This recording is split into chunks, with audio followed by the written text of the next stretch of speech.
Irma Good.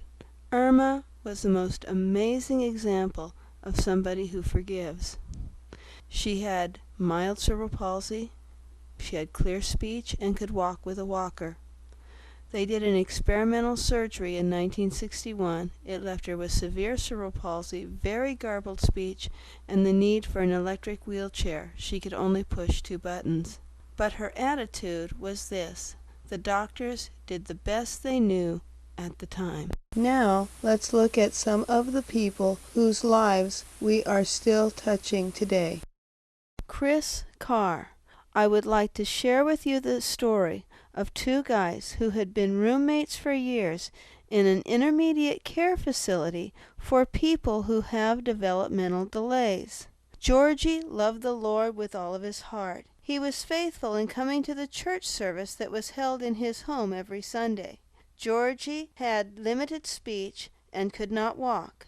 Chris could not walk or talk, and Chris never came to class. He was more interested in watching the Dodger baseball games on TV.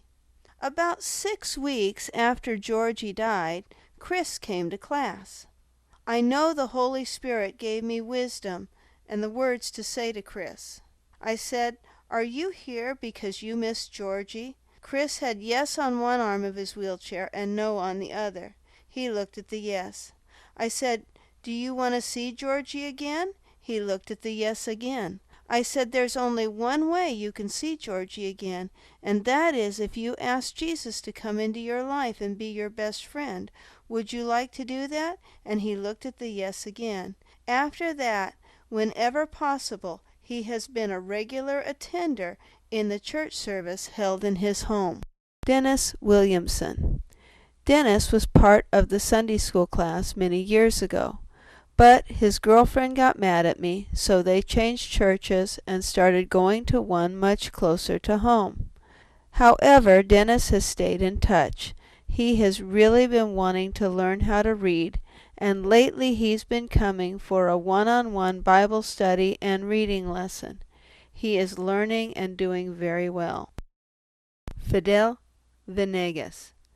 I had been teaching in the first facility about a year when Fidel moved in. He stayed 2 years, then he moved again. He started saying to me, "Come where I live now, come where I live now." After about a year, I did. Then a year later, he moved again.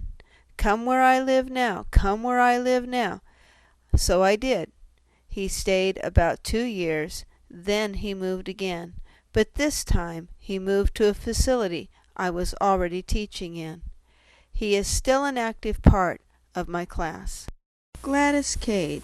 One day I asked Gladys how she got to know the Lord.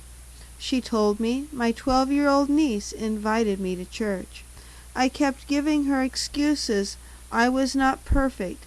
I was ashamed of my condition. One day I decided to ask my mom if I could go. She said, "You don't have the right clothes to go to church." She said, "Wait, wait, wait." Then she finally said that I could go. I was scared and nervous the day I did go. My niece was with me, but I felt like I was all alone because I did not have my father or mother with me. It was strange. The people were very nice.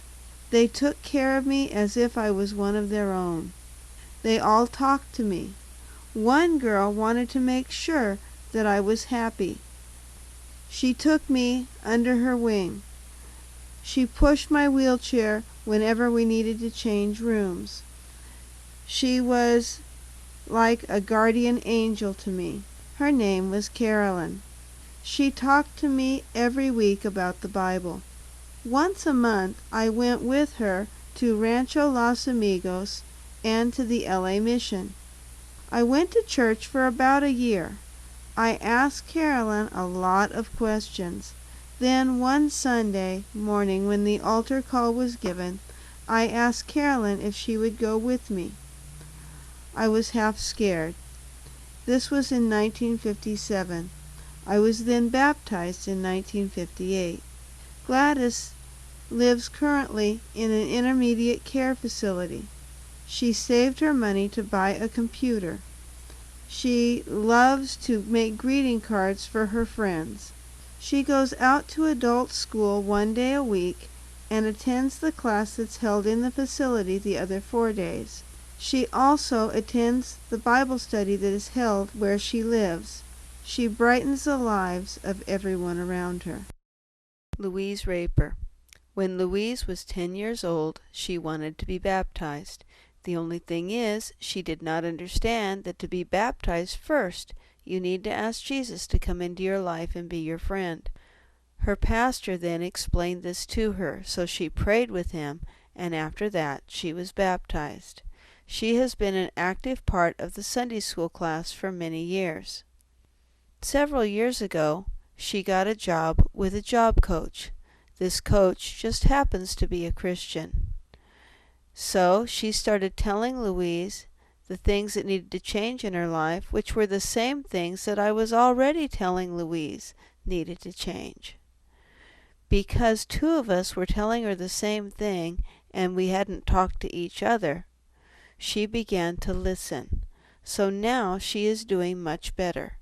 God knows exactly what it takes to get us to the point to change the things that need to happen in our lives so that we can become the person that He has called and created us to be. Alvin King. Alvin has severe cerebral palsy.